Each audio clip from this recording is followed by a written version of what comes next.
मंडळी, राज्याचे उपमुख्यमंत्री अजित पवार यांच्या अकाली आणि दुर्दैवी निधनानंतर रिक्त झालेल्या पदांवर अखेर राज्य सरकारनं महत्त्वाच्या नियुक्त्या जाहीर केल्या आहेत. अजित पवार यांच्या जाण्यामुळे निर्माण झालेली राजकीय पोकळी भरून काढण्यासाठी 31 जानेवारीला त्यांच्या पत्नी सुनेत्रा पवार यांनी उपमुख्यमंत्री पदाची शपथ घेतली होती. त्यानंतर आता त्यांच्याकडे पुणे आणि बीड या दोन अत्यंत महत्त्वाच्या जिल्ह्यांच्या पालकमंत्री पदाची जबाबदारी सोपवण्यात आली आहे. या संदर्भात राज्य सरकारकडून अधिकृत शासन निर्णयही जाहीर करण्यात आलाय.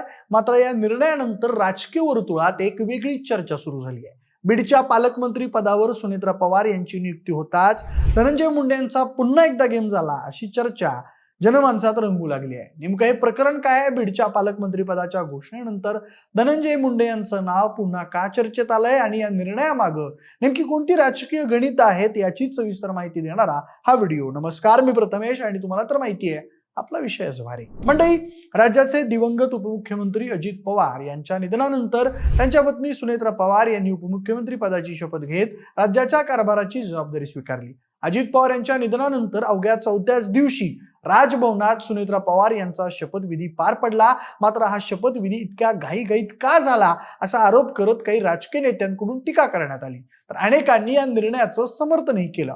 आता या संपूर्ण घडामोडीवर राष्ट्रवादी काँग्रेसचे कार्याध्यक्ष प्रफुल्ल पटेल यांनी स्पष्टीकरण दिलंय. त्यांनी सांगितलं की पवार कुटुंबाने 3ऱ्याच दिवशी सर्व दशक्रिया विधी पूर्ण केली होती. त्यामुळे 4थ्या दिवशी सुनेत्रा पवार यांनी उपमुख्यमंत्री पदाची शपथ घेतली. हा निर्णय परिस्थिती आणि जबाबदारीची गरज लक्षात घेऊन घेतल्याचंही त्यांनी स्पष्ट केलंय.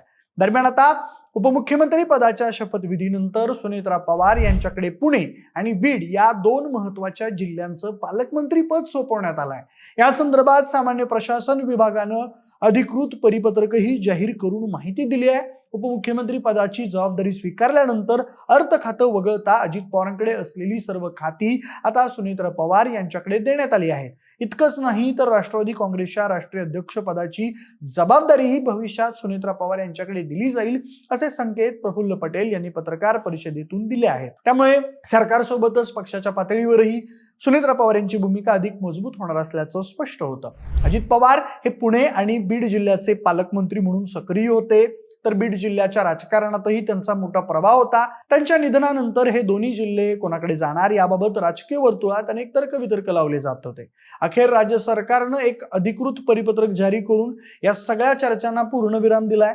सुनेत्रा पवार आता पुणे आणि बीड या दोन्ही जिल्ह्यांच्या विकासाची आणि प्रशासनाची सूत्र हाती घेणार आहेत. मात्र अजित पवार यांच्या निधनानंतर राज्य सरकारने घेतलेले निर्णय हे केवळ रिक्त पदे भरण्यापुरते मर्यादित नाहीत, तर त्यामागे स्पष्ट राजकीय दिशा असते.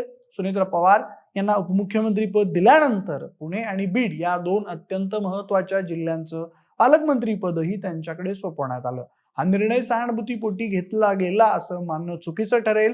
प्रत्यक्षात हा निर्णय सत्तेचं केंद्रीकरण आणि नियंत्रण स्पष्ट करण्यासाठी आहे अशी चर्चा आता राजकीय वर्तुळात रंगते आहे. अजित पवार ज्या पद्धतीनं सरकार आणि पक्ष चालवत होते तीच लाईन कायम ठेवण्याचा प्रयत्न या नियुक्त्यांमध्ये दिसतो. म्हणजेच अजित पवार गेले असले तरी त्यांच्या सत्ता केंद्राला धक्का लागू दिला जाणार नाही हा स्पष्ट संदेश यातून दिला जातोय. बीड जिल्ह्याचं पालकमंत्री पद हा या संपूर्ण प्रकरणातला सर्वात महत्त्वाचा मुद्दा ठरतोय. मसाजोग प्रकरण, संतोष देशमुख हत्या आणि त्यानंतर धनंजय मुंडेंचा राजीनामा या सगळ्या पार्श्वभूमीमुळे बीड आधीच राजकीय दृष्ट्या संवेदनशील बनलेला आहे. अजित पवारांच्या निधनानंतर अनेकांना वाटत होतं की रिक्त झालेल्या पालकमंत्री पदावर धनंजय मुंडेंना संधी मिळेल आणि त्यांचा कमबॅक होईल. मात्र सरकारनं तो मार्गच बंद केला. सुनेत्रा पवार यांच्याकडेच बीडचं पालकमंत्री पद देऊन एक वेगळाच राजकीय संदेश दिला गेलाय. बीड सारख्या अस्थिर जिल्ह्यात सध्या कोणताही वादग्रस्त चेहरा पुढे आणायचा नाही हे महायुतीनं स्पष्ट केलं. सत्ता सांभाळताना जोखीम कमी ठेवणं आणि परिस्थिती नियंत्रणात ठेवणं हाच या निर्णयामागचा मुख्य हेतू आहे. या निर्णयामुळे धनंजय मुंडेंच्या राजकीय भविष्याबाबत प्रश्नचिन्ह उभं राहतं. थेट विरोध नाही, पण त्यांचा मार्ग सध्या बंद केला गेलाय असंच चित्र दिसतं. त्यामुळेच राजकीय वर्तुळात धनंजय मुंडेंचा गेम झाला का हा प्रश्न चर्चेत आलाय. हे एखाद्या व्यक्तिविरोधातलं राजकारण नाही, तर सध्याच्या परिस्थितीत कोणाला पुढे आणायचं आणि कोणाला थांबवायचं याचा विचार करून घेतलेला निर्णय. एकूणच पाहता अजित पवारांच्या जाण्यानंतर निर्माण झालेली पोकळी भावनिक आधारावर नाही तर पूर्णपणे राजकीय गणित मांडून भरली जात आहे. सुनेत्रा पवार यांना केवळ पद नाही तर विश्वास, नियंत्रण आणि जबाबदारी दिली जात आहे आणि त्याच प्रक्रियेत काही नेत्यांची वाटचाल थांबते हेच या घडामोडीतून स्पष्ट होतं. राजकारणात नेतृत्व बदलतं, चेहरे बदलतात, पण सत्तेची दिशा ठरवताना भावना नाही तर गणित महत्वाचं ठरतं. आणि आत्ताचं चित्र नेमकं तेच दाखवतं. एकूणच पाहता राष्ट्रवादी काँग्रेसने या टप्प्यावर अत्यंत विचारपूर्वक पाऊल टाकलंय. धनंजय मुंडेंना संधी न देता सुनेत्र पवार यांना पुढे करत पक्षाने एक सर्वसमावेशक आणि तुलनात्मक दृष्ट्या स्वीकारार्ह चेहरा समोर आणलाय. सोबतच मराठा आणि ओबीसी या दोन्ही महत्वाच्या सामाजिक घटकांना एकत्र बांधण्याचा प्रयत्न या निर्णयामागे स्पष्टपणे दिसतोय. आणि त्यामुळेच पक्षानं सध्या संतुलन साधणारी भूमिका घेतल्याचं चित्र आहे.